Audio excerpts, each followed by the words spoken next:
The latest, let's bring in our insider, Darren Dreger, and analyst Jeff O'Neill. And Darren, first up, I got to ask you about the stash, my friend. Nice look. Yeah, it only took 4 weeks to get to this point, Gino, but I'd be remiss if I didn't thank you. I didn't thank Jeff O'Neill and everyone else for being so generous through Movember. So it was a worthwhile cause, to be sure. It was worthwhile, and it's worth it just seeing you wearing it right now. Darren, all right, let's get to the puck now. And even if we had a deal today, teams would need a couple of weeks to start to gather the players. Then they'd need a 2-week quarantine. So I assume the January 1st return to play is likely off the table. If so, what's a more realistic timeline? Well, it feels like mid-January is more realistic, but you're not going to get the NHL to confirm that just yet. They're still targeting January 1st, but the NHL is also being real. The world is not a healthy place right now, certainly not in North America and globally speaking, of course.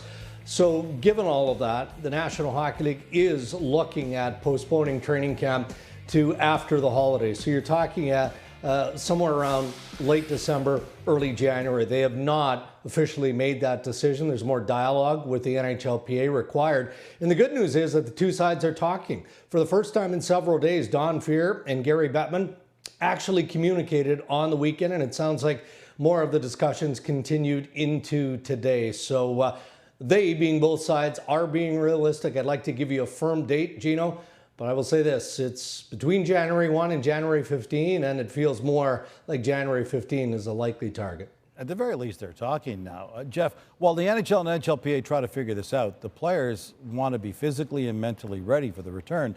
What do you think's going on in their heads right now? It's not a fun time, Gino, and what you're doing every day, you're not in the know. You don't know what's going on. You're talking to your player rep, you're texting your agent, you're looking at Darren Dreger and Pierre LeBrun's Twitter feeds all day to see if they have any information because you want to get going. I just want to get it going for a player. You look at a player like Alexis Lafreniere. His season in junior got cut short. He has a virtual draft. He has no NHL training camp. Now the season is pushed into January. For some reason, I've got this picture. He's the guy that I envision right now because everything has been so off for this guy.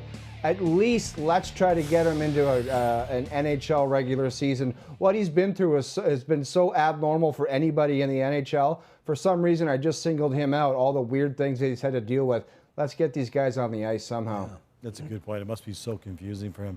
Darren, back on July 10th, the League and the Players Association agreed on a new CBA extension that both sides agree would work during this pandemic. But now the owners are saying it doesn't work anymore.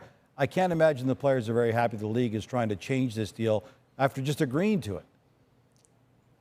No, very disappointment. I think that's an understatement. And they've had several days now to try and digest what the National Hockey League has proposed. But the players keep saying, look, if you want to counter, our counter is look back to the agreement that we reached in extending the collective bargaining agreement by 6 years around 5 months ago. The escrow is 20% for 2021, but the ask from the NHL owners is to change the escrow percentage in the final 3 years of the extension, years 4, 5, and 6, from 6%, which was agreed to 8.5 to 9%, and also an additional 16% deferred salary for a total of 26% deferred salary. Now, the owners are saying, look, we take on all the financial risk right here, but there's some around the National Hockey League, mostly from the players' perspective, who are wondering, why didn't the commissioner come to the table with some sort of give back from an owner perspective before hitting the players over the forehead again with another ask for deferred money and a change in escrow. So there's a lot of work to get done to find common ground.